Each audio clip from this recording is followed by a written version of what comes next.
perlu ada dalam kita nak memilih pasangan tersebut.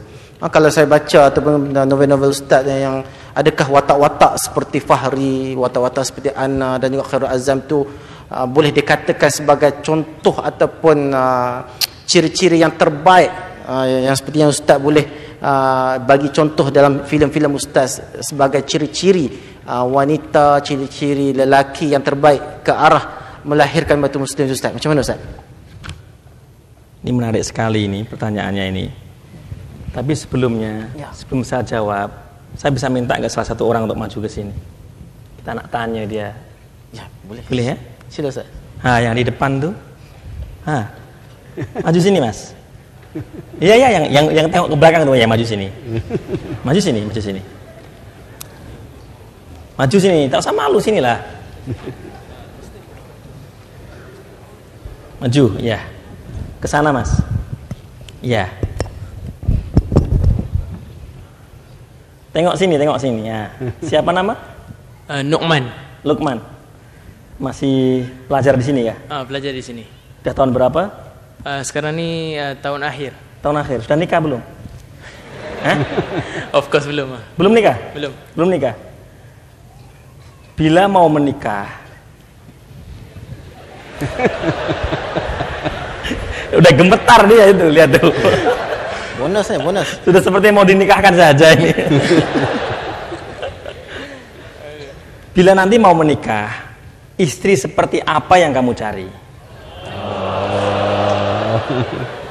Salin. Nah, coba. Untuk jawapan tu saya rasa pertama sekali adalah isteri yang solehah. Ciri-ciri solehah itu apa? Ciri solehah menjaga adab. Berarti solehah, menjaga adab, apalagi? Pemakaian lah, untuk namanya pemakaian. Pakaian, ya. Yang ketiga mungkin personality lah. Personality. Apalagi? Mungkinlah ada antara kat sini lah. Mau cari yang cantik tak? Sorry? Cari yang cantik tak? Yang cantik tu kalau ikutkan semua orang nak kan. Saya nak mau tanya nih, misalnya ini contoh saja ya kan. Kalau misalnya tahu Jennifer Aniston nggak? Kenal. Tahu kan? Kenal kan? Dia itu tidak punya suami sekarang nih. Bila dia datang ke sini, terus cari you, mau nikah sama you, mau nggak? Tak mau. Mau tak? Tak mau. Tak mau. Tak mau. Kenapa tak mau? Seksi sangat. Jadi tak mau yang seksi. Tak mau. Nah, sekarang saya mau tanya, bila Jennifer Aniston datang ke sini, terus dia pakai tudung, pakai jubah sampai bawah, terus cari awak, mau nikah sama mau tak? Boleh dipertimbangkan.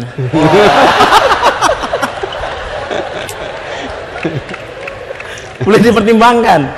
Jadi umur tak masalah nih, umur nih. Dia lebih tua 15 tahun loh. Tak apa. Boleh. Mungkin lebih tua.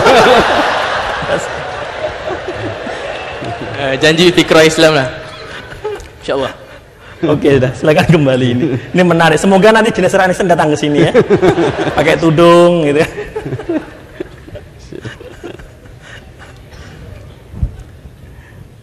Islam menyampaikan syariah itu sesuai dengan fitrah umat manusia.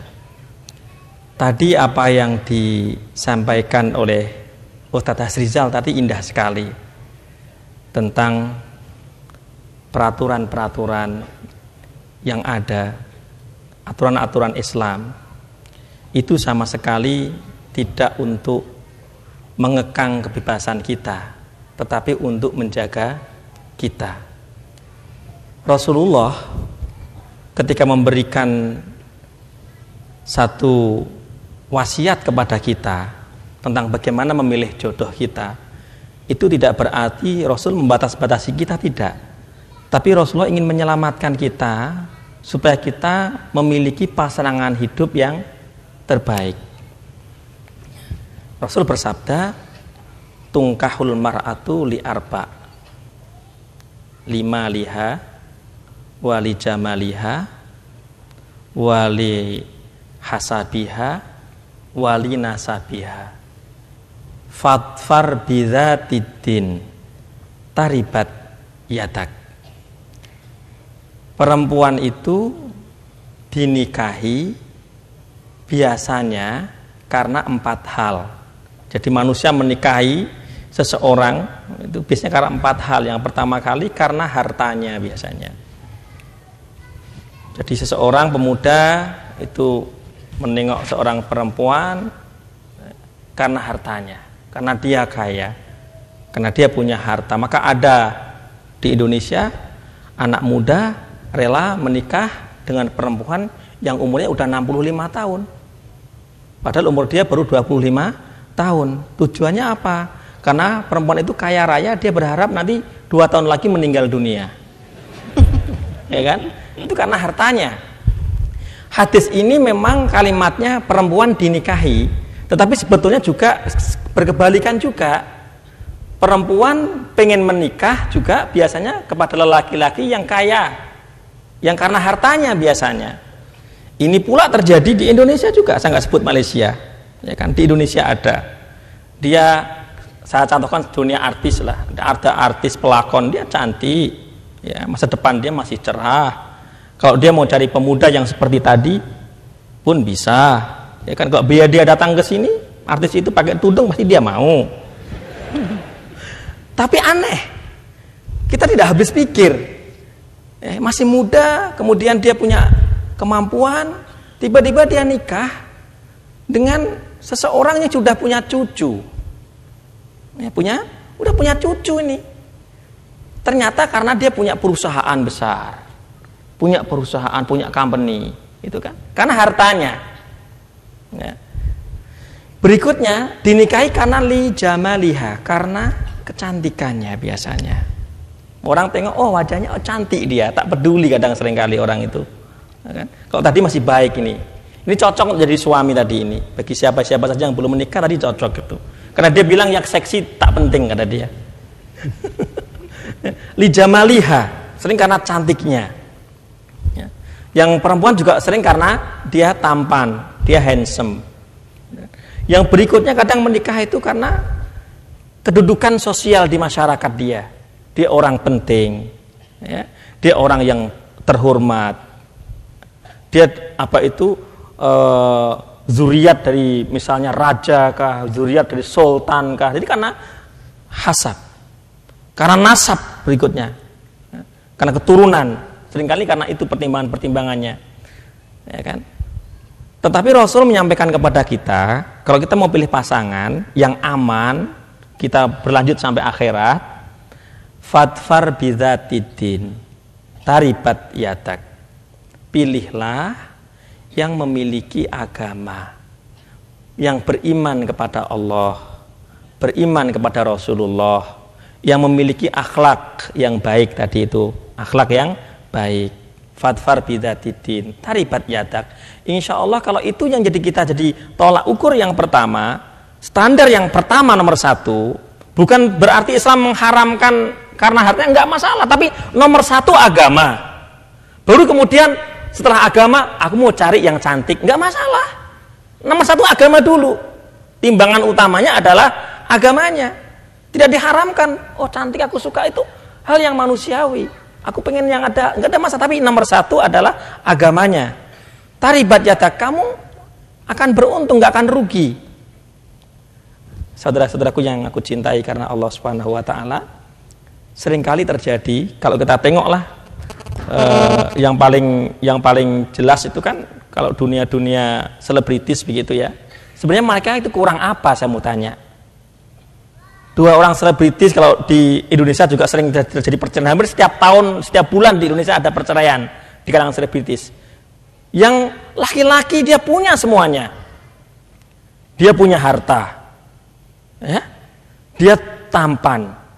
Dia punya perusahaan. Ya. Dia setiap kali kemana-mana selalu punya peminat, istrinya juga sama. Tetapi mereka cerai. Runtuh rumah tangganya. Karena apa? Karena pertimbangannya bukan agama. Akhlaknya tidak dijaga. Itu tadi. Bila kita sudah menikah, kita akan bertemu dengan calon kita itu setiap saat. Ya. Bila kita bertemu dengan setiap saat, nanti akhirnya wajah itu tidak penting sangat. Yang penting hati. Yang penting hati. Kita punya istri cantik. Contoh nih, punya istri cantik, Masya Allah. Ya, cantik sekali istri kita. Tapi dia punya akhlak tidak baik. Kalimat-kalimatnya selalu menyakitkan. Kecantikan itu sirna, hilang kecantikan itu. Serius. Bila kita datang melihat dia mukanya masam, muka marah, tidak mengenakkan, kecantikan itu hilang. Sama, bila Anda punya suami tampan, kaya, ya kan? Tapi tidak punya tanggung jawab, di tempat yang lain dia cuitkan sedikit sahaja, iaitu istikharah itu ada sahabatnya. Sahabatnya ialah istisyarah.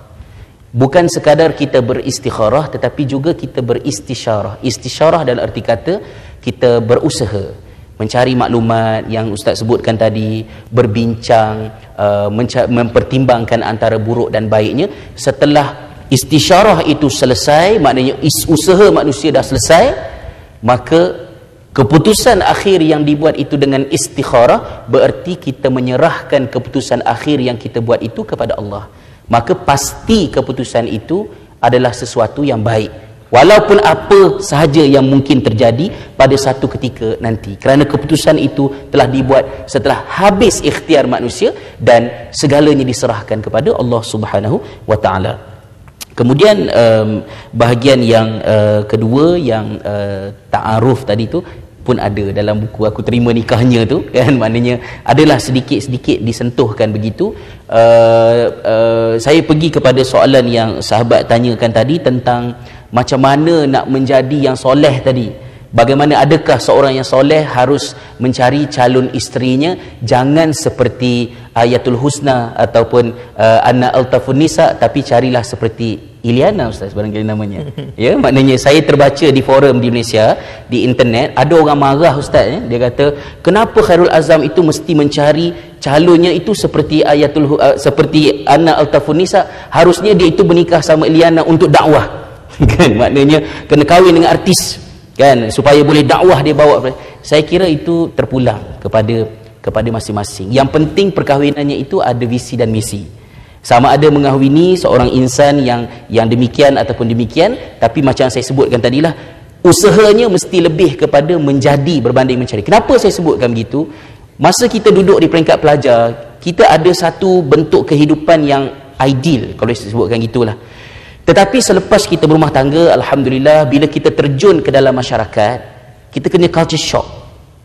Dan suami kita yang kita kenali di kampus itu, selepas dia meninggalkan kampus, dia kembali kepada dunianya sebelum dia kenal program-program Islam, sebelum dia kenal dunia Islam. Dia balik kepada dunia lamanya, kembali kepada lingkungan kawannya, kembali kepada keluarganya.